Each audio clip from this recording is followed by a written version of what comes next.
Hoodie's Travel! Once upon a time, there was a 12-year-old child who lived in an orphanage in Canada. He didn't know his real name, but everybody called him Hoodie because he was always wearing a hooded sweatshirt. One day, he woke up asking himself how had he ended up there. The day after, his questions were answered by the orphanage workers, saying to him that they didn't know who had brought him to that place and what his origins were. He knew that he didn't belong to Canada because his facial features were different from the autochthonous inhabitants living there, but nothing else. After thinking about it for some days, he decided to change the entire course of his life, and he didn't know that nothing would be the same anymore. He thought to himself, I want to discover who I am and where I come from. There I go. He decided to set off on a trip around the world in order to find out his origins, so he would visit all the continents to see in which country he suited more, considering customs, food, facial features, lifestyle, cultural values, etc. He started the trip by the nearer places to Canada, and the first country he went to was Peru in South America.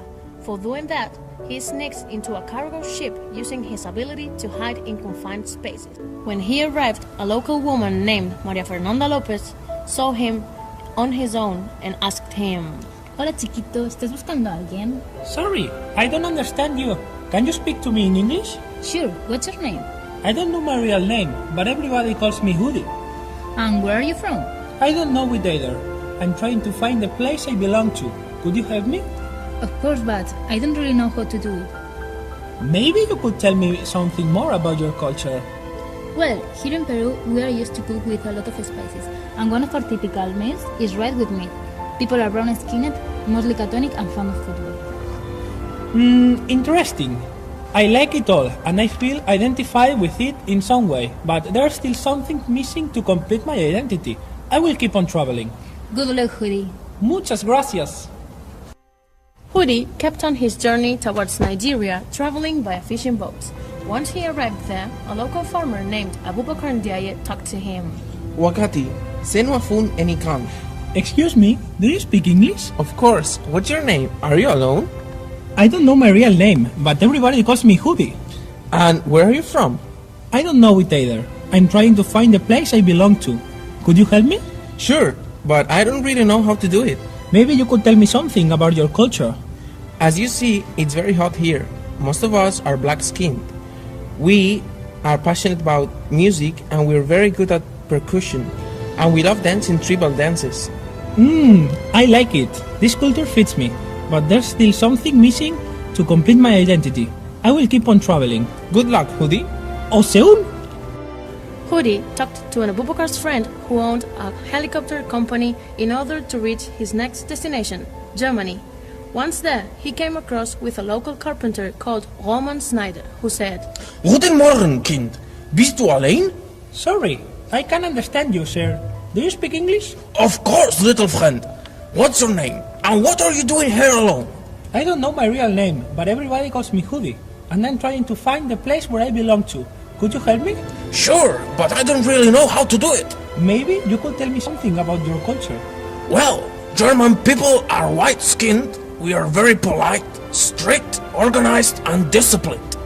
We are always very committed to our duty, and we like beer and meat, especially sausages.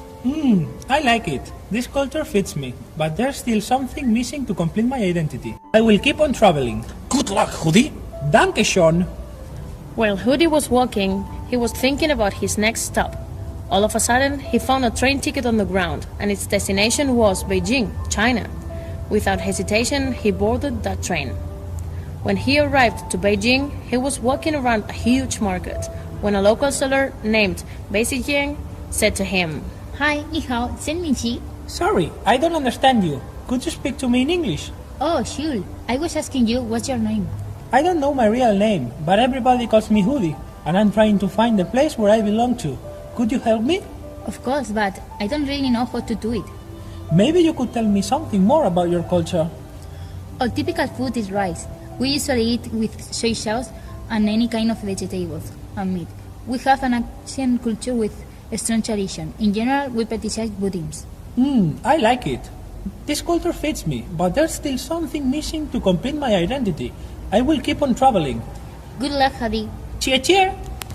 After Asia, he had almost visited all the continents. There were only one more, Oceania, and he managed to travel there by plane. Once arrived in Australia, Hoodie met with a local kangaroo zookeeper named Araya Kolbung. When seeing Hoodie, she immediately asked him, Good morning, little man. Oh, thank God! I finally meet an English speaker. Ha ha! Of course, little friend. What's your name, and what are you doing here on your own? I don't know my real name, but everybody calls me Hoodie, and I'm trying to find the place where I belong to. Could you help me? Sure, but I don't really know how to do it. Maybe you could tell me something more about your culture. Well, Australians are very helpful and welcoming people. We like surfing, the sea, and animals, and we really care about the environment. Indeed, we always do our best to help the nature. I like it. This culture fits me as well, but I also like all previous ones. Thank you anyway. After much consideration, he realized he felt identified with all of the cultures he had known, and every person he found around the whole world was very welcoming and treated him kindly. Having seen that, he came to the conclusion that he did not belong to a specific culture, nationality, or country. He was a citizen from a much bigger place, the world. Who let the dogs out? Row, row, row, row.